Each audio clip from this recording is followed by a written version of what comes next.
আজ বিশ্বব্যাপী খ্রিস্টান ধর্মাবলম্বীদের সবচেয়ে বড় উৎসব বড়দিন। উৎসাহ উদ্দীপনার সঙ্গে উদযাপিত হয়েছে খ্রিস্টান সম্প্রদায়ের অন্যতম গুরুত্বপূর্ণ এই দিনটি ঈশ্বরের পুত্র যীশু খ্রিস্টের জন্মদিন হিসেবে পালিত হয়। এটি খ্রিস্টান ধর্মের অনুসারীদের কাছে শান্তি, ভালোবাসা এবং মানবতার প্রতি শ্রদ্ধার প্রতীক।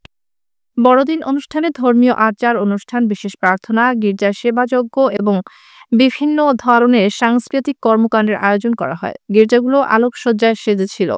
পাশাপাশি বড়দিনের গাছ সজ্জিত করা হয়, যা সবার মনকে আনন্দিত করে। খ্রিস্টান ধর্মাবলম্বীরা বিশেষ করে পরিবার ও বন্ধুদের সঙ্গে সময় কাটানোর পাশাপাশি দান খয়রাত করে অন্যদের সাহায্য করতে সচেষ্ট হন।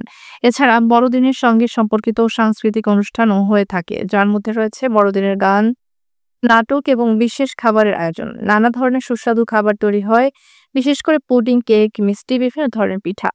আজকের দিনটি শুধু খ্রিস্টান সম্প্রদায়ের নয়, বরং পৃথিবী জুড়ে মানুষের জন্য একটি বার্তা নিয়ে আসে, শান্তি, ভালোবাসা এবং একতার। বড়দিনে আমাদেরকে মানবতার দিকে ধাবিত করে, একে অপরকে সহযোগিতা এবং সহানুভূতির মাধ্যমে সুখী ও সমৃদ্ধ সমাজ গঠনের দিকে অনুপ্রাণিত করে। খ্রিস্ট ঈশ্বর হয়েও মানুষ রূপে পৃথিবীতে এসেছেন। শুধু তাই নয়, তিনি এত বড় একজন মানুষ হয়ে একটি গোশালায় জন্মগ্রহণ করে দরিদ্রকে আলিঙ্গন করে আমাদেরকে অনেক সুন্দর একটি আদর্শ দিয়ে গেছেন।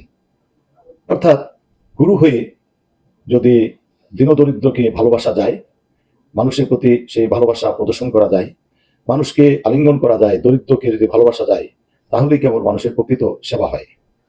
আর সেজন্য খ্রিস্টের জীবন শিক্ষায় তিনি সেই শিক্ষাই দিয়েছেন যে মানুষকে ভালোবাসো, অপরাধীকে ক্ষমা করো এবং নিজেও অপরাধের জন্য ক্ষমা প্রার্থনা করো। সাথে সাথে মানুষকে ভালোবাসা, প্রেম, ক্ষমা, সেবার মধ্য দিয়ে ঈশ্বরের কাছে, ঈশ্বরের নিকটে যাওয়ার যে পথ প্রস্তুত করতে হয়, সেই শিক্ষাটি যীশু খ্রিস্ট আমাদেরকে দিয়েছেন। আগার প্রভু যিশুর ধর্মপল্লীর পক্ষ থেকে আপনাদের সকলকে বড়দিনের অনেক অনেক শুভেচ্ছা জানাই। আমরা জানি বড়দিন হচ্ছে আমাদের খ্রিস্ট বিশ্বাসীদের জন্য একটি মহান উৎসব, আনন্দের উৎসব। আমরা এই বড়দিনে মুক্তিদাতা যিনি প্রভু যীশু খ্রিস্ট, যাকে আমরা বিশ্বাস করি, যাকে ঘিরে আমাদের জীবন, তার শুভ জন্মতিথি পালন করি। আর এই বড়দিন আমরা শুধু আনন্দ করি না, কিন্তু আমরা দেশের জন্য, দশের জন্যে, গোটা পৃথিবীর মানুষের জন্য শান্তি, কল্যাণ, মঙ্গল কামনা করি।